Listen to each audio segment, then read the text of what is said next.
I am Virgil Hollender. I was a DP2 on the USS Simon Lake. About that. There was an episode on the Simon Lake way before I got there. I think some of the interviews, not interviews, some of the talking that Admiral Ellis did about his career and his time on the Simon Lake. Well, while he was the CEO of the Simon Lake over in Scotland, they actually arrested one of the crew members from the Simon Lake for spying for the Soviets. There were major incidents that happened. One of the things that happened constantly on the Simon Lake, which we all hated, a little bit before Liberty Call, every once in a while, it seemed like it was happening at least once a week for a while, they would give somebody an orange, iridescent orange type bag to carry around the ship. Well, those were only supposed to be used to carry nuclear materials, radioactive materials. And it was supposed to be escorted by a Geiger counter to make sure it wasn't, and they would put it in those bags, and those were the only purpose you could have one of those bags. They would warn people, if you get a colored bag like that from the laundry ashore, don't bring it on the ship. So what they would do is they would give somebody one of those bags and have them walk around the ship. And every place they went before they were finally challenged and stopped, they would consider contaminated. And then they would have to clean up the contamination before anybody could go on Liberty Call. And they thought that would be a way of getting people to be really strong about, enforcing that rule. Anybody that sees it, stop it, It just went on and on and on.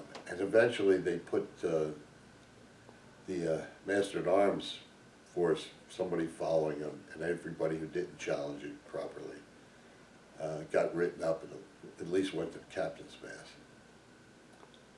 mast. That was one of the reasons why one day when I had duty, I was just heading back up from the mess decks, having dinner down in the mess decks. And they call out a repel boarders drill.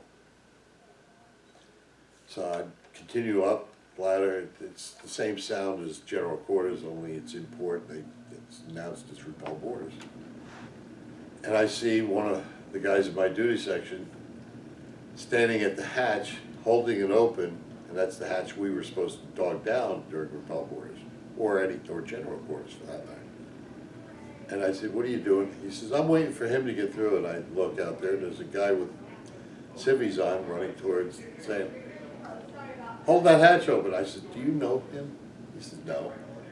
I says, "Then close that effing hatch before you get us all court-martialed."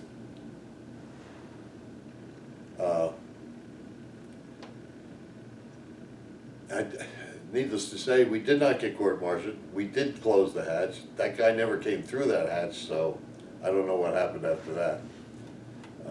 There were lots of things like that happened, but for the most part, we had a pretty good crew. I think they continued to get better. There was a big turnover when the ship left Scotland, got to the yards. Between it leaving Scotland, getting to the yards, and then getting ready to go back online again after the yards, I think 2/3 of the crew turned over. So there was the learning curve. And apparently, well, this fishing boat actually came up the river with a couple drunks on it.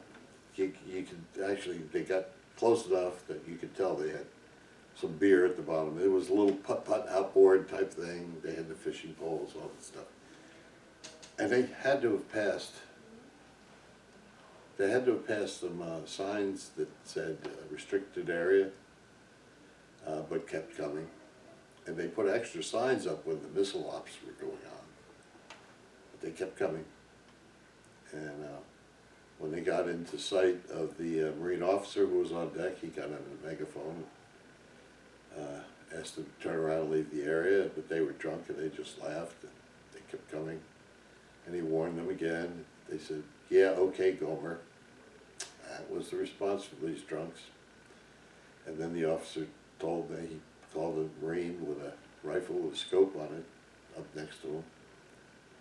And he warned them that if they kept approaching the ship, they would be fired upon. And they laughed. And he turned to the Marine. Oh, no, that's right. They laughed, yes, but they tied something white to the end of one of the fishing poles. And he turned to the Marine, and the Marine, at quite a distance, shot that right off the top of the fishing pole.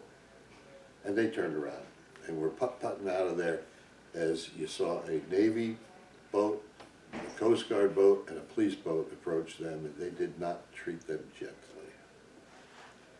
That's a pretty interesting story that happened during my time on there.